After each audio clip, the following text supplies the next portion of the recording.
इतना ही नहीं, हमारा ये ज्ञान सर्व समाधान कारक है। कहते हैं ना, ज्ञान ही सर्व समाधान कारक है। कितना समझा करके थक गए, समझ में नहीं आई, फिर किसने समझाया? किसी ने नहीं। समझ में आती है तो अंदर से ही समझ में आती है, नहीं समझेगा किसी के बाप से, समझेगा अपने आप से। कोई समझाने वाले कितने भी हो, नहीं समझ में आती इसके, फिर कब कैसे समझाए? समझाया किसने ये तो बताओ, कौन समझाए? बड़ी बड़ी समस्याओं का निपटारा ज्ञान के माध्यम से होता हुआ दिखाई देता है। जितने झगड़े निपटते हैं वे सारे के सारे झगड़े ज्ञान से निपटते हैं। ज्ञान है तो झगड़े निपट जाएंगे, और ज्ञान नहीं, सारे झगड़े अज्ञान की वजह से। ज्ञान होगा तो झगड़े नहीं होंगे, और ज्ञान नहीं होगा तो झगड़े होते रहेंगे, झगड़े खड़े रहते। जितने जगत में झगड़े हैं, जितने जगत में विवाद हैं, वो सारे के सारे विवाद अज्ञान के कारण हैं। यद्यपि यह बात अलग है कि अज्ञानवादियों का भी एक मत है, अज्ञानवादियों का भी एक संप्रदाय है। वे अज्ञानवादी कहते हैं अज्ञान ही अच्छा है, ज्ञान नहीं, अज्ञान अच्छा है, क्योंकि ज्ञान उनको दुख का कारण दिखाई देता है। हमने क्या कहा पहले स्टार्टिंग जब किया था, ज्ञान और आनंद का अविनाभाव संबंध है। वो कहते हैं अज्ञान से आनंद है। ऐसे लोग हैं दुनिया में, अज्ञान ही बने रहो साहब, झगड़े ज्ञानियों के होते हैं। एक ने कह दिया ऐसा, सामने ने कहा नहीं ऐसा नहीं है, दूसरे ने कहा ऐसा ही है, उसने कहा प्रमाण बता, बोले मैं बता दूंगा, तू बता। अभी झगड़ रहे हैं आपस में। कौन झगड़ेगा सुरेश भाई? ज्यादा ज्ञान जिनमें है ना वो झगड़ेंगे, और हम जैसे अज्ञानी हम शांति से बैठे हैं, भैया तुम झगड़ते रहो, अपने को पता नहीं किसी। तो जितने झगड़े होते हैं वो कितने होते हैं? ज्ञानियों में। वही जैसे बचपन में हमारी क्लास में एक स्टूडेंट कहा करता था, पढ़ता नहीं था बिल्कुल भी, हमेशा ये कहा करता था, more study more confusion, no study no confusion.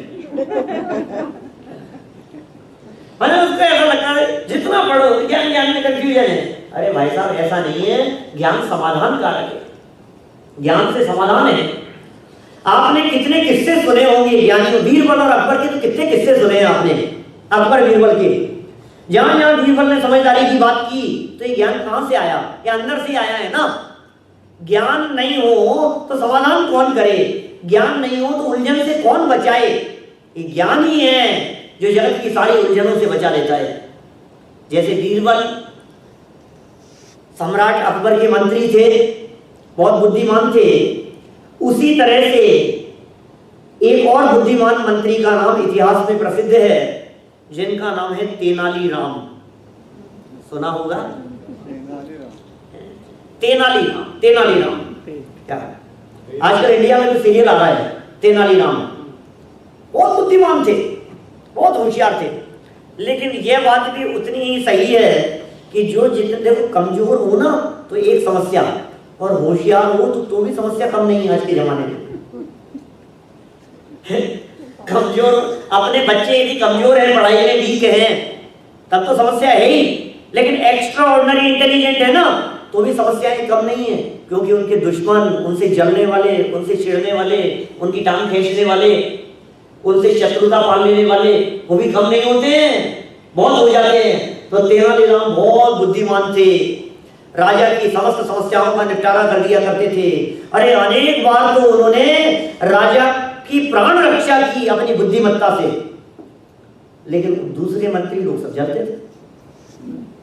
सबको ऐसा लगता था कि यार ये जब तक है ना तो हमारी कोई कीमत ही नहीं है, जब तक ये रहेगा तब तक हमारी कोई पूछ नहीं है, हमें कौन पूछता है? जब तक ये रहेगा तब तक इसको हटाओ यार।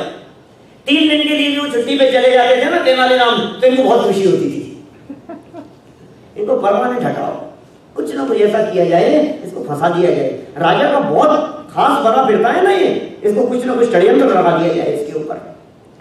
2-4 मंत्रियों ने सबने मिलकर के, दूसरे लोगों ने कुछ षड्यंत्र रचा और तेनालीराम को फंसा दिया गया। फंस गए बेचारे, उलझ गए, अब क्या करें, अब कोई समस्या नहीं। राजा के सामने तेनालीराम का अपराध सिद्ध हो गया और राजा को मजबूरन सजा सुनानी पड़ी, और अपराध इतना संगीन था कि उसके फल में मृत्युदंड की सजा के अलावा दूसरी कोई सजा हो ही नहीं सकती थी। अब तो मृत्युदंड दिया जाएगा। राज दरबार में बुलाया गया, अपराध सिद्ध हो गया, सबने मिलकर के गवाही दे दी गई और सबूतों के आधार पर यह प्रूव हो गया कि तेनालीराम ने गलती की है। अब क्या करें? राजा ने मृत्युदंड क्लियर कर दिया, सब कुछ हो गया, राज दरबार लगा हुआ था। सजा, तेनालीराम की सजा का सवाल था। प्रजा इकट्ठी हो गई, चारों तरफ लोग खड़े थे, राज दरबार लगा हुआ था। क्या माहौल बना होगा? और वो मंत्री जिन्होंने षड्यंत्र रचा था वे उस माहौल को देख रहे थे। राजा ने कहा, तेनालीराम तुम्हारे बहुत उपकार हैं हमारे ऊपर, लेकिन क्या करें, तुम्हारा ये अपराध ही ऐसा है कि मैं इस अपराध में तुम्हारे को माफी देकर अपराधों को बढ़ावा नहीं दे सकता। मुझे मजबूरन तुम्हारे को मृत्युदंड देना पड़ रहा है। मैं क्या कर सकता हूं तुम्हारे लिए? मेरे पास कुछ उपाय नहीं है, सजा देनी ही पड़ रही है, मुझे क्षमा करना। लेकिन एक बात हो सकती है, तुम कैसे मरना चाहते हो वो मुझे बता दो। तुम यदि चाहो कि तलवार से तुम्हारी गर्दन काट दी जाए तो ओके, कोई बात नहीं। तुम यदि ये कहो कि पर्वत से धक्का दे दिया जाए तो वैसे कर देंगे। और तुम्हें यदि कोई खाने पीने की चीज पसंद हो, उसमें जहर डाल करके मरना हो तो हम वैसे तुम्हारे को जहर दे देंगे। तुम चाहो कुएं में कूद करके मरना तो कुएं से धक्का दे देंगे। तुम चाहो यदि सूली पे चढ़ाना तो सूली पे चढ़ा देंगे। तुम जैसा चाहो। तो अब ये तुम्हारे हाथ में है।